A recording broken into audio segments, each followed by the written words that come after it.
If you want to start to take your running up a level, then you need to include structure in your running sessions, but also in your running week. We've got 7 days to play with, so I'm going to be explaining how to get the most out of your training week. And don't worry where you're at with your running right now, as I'll have a structure to suit beginners right the way through to experienced seasoned runners.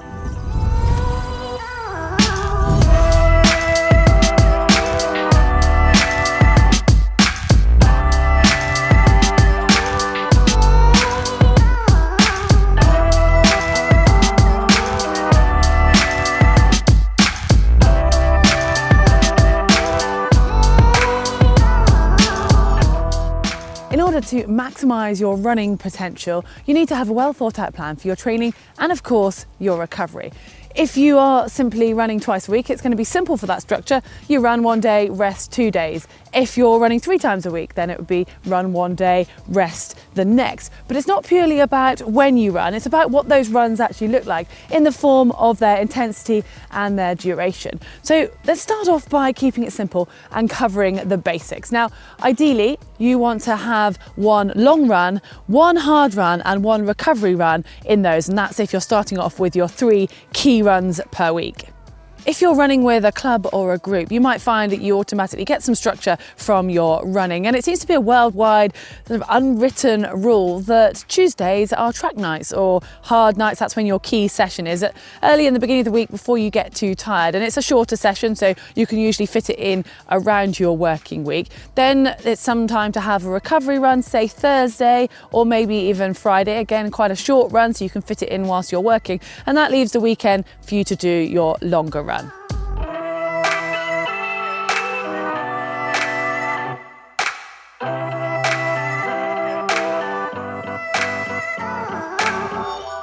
Well, pushing yourself to race pace and above will dramatically improve your fitness, but yes, they do hurt, although the returns are worth it. And obviously your long run and your intense run are going to need a fair amount of recovery, as it's a lot of work on the legs. So that's where the recovery run comes in. You might be thinking, well, doing any more running is just going to be harder work, and how's that going to help my legs recover? Well, getting out and moving them, doesn't matter how slowly, and it doesn't need to be for very long, will actually help you prepare for the next session. It's both a great way to switch off mentally, but also to get the blood flowing, get your legs moving, and you will appreciate it when it comes back round to the next harder session.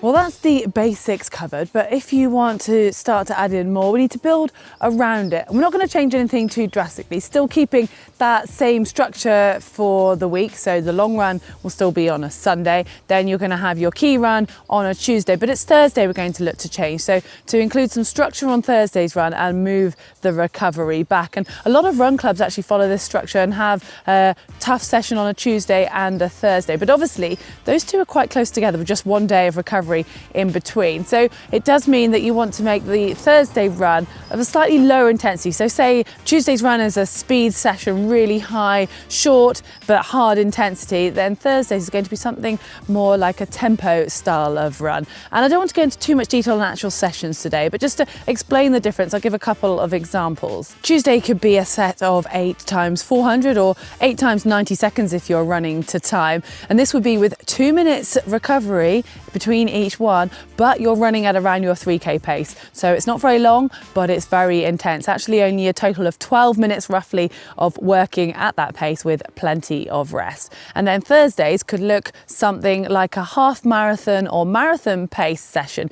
Let's take a pyramid set, for example. So you could do 1 minute at your half marathon pace, followed by 1 minute jog recovery, up to 2 minutes at pace, 1 minute recovery, 3 minutes hard, 1 minute recovery, 4 minutes at your pace, 1 minute recovery up to 5, and then back down the other side. If you do it like that, that will give you 25 minutes of work, but obviously you're only getting a minute's rest in between each. And if you want to make it to 30 minutes, then just double the 5 at the top of that pyramid.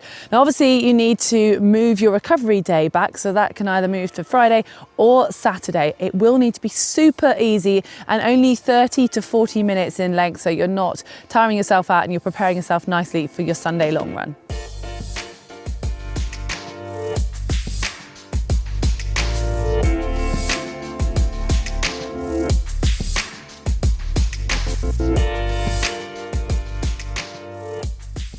The step on again would be to look at including more steady and easy runs amongst your week, but do always still try to include at least one recovery run. Now, if your body is managing to adapt to this load and your legs are finding it okay and you've built up gradually, then the next session you could look at incorporating would be your Saturday run. So adding in a little bit of structure to that one. Now, it depends where you live and what you want to do, but including something like the 5K park run is an ideal way to get a bit of quality in without actually having to think too hard, and it's kind of a nice structured distance. Or you can maybe include some hill reps or maybe even a build run of say 50 to 60 minutes. But just remember, don't go too crazy because you've still got the long run the following day. I am very conscious that I'm getting slightly carried away there, and we've got up to quite a large amount of mileage already, so I'm going to leave it there. But if you were wanting to take your running very seriously, or you're training for something that's a much longer distance, then yes, you will need to consider running 6 times or more than 6 times a week. But before you do that, I would recommend thinking about doing some cross training, as that will still work on improving your cardiovascular fitness without actually putting that strain on your musculoskeletal system that you get from running. And I haven't gone on about it too much today, but I just want to remind you of the importance of recovery, because when you train, it's not just purely about going harder, faster, longer to make you a better runner. Your body needs time to adapt. So you work hard, you need time to recover, as that's when your body actually rebuilds and gets stronger, and that's how you improve. We've covered a lot today, and all of these structures are just a guideline. So it's for you to take away from this and try and fit it around your personal goals and also your personal schedule to find out what is best for you. Well, good luck with your running goals, and hopefully this has helped you to actually get an idea of how to structure that week. Give us a like if you've enjoyed it, and remember, you can check out our social media channels and give those a follow too.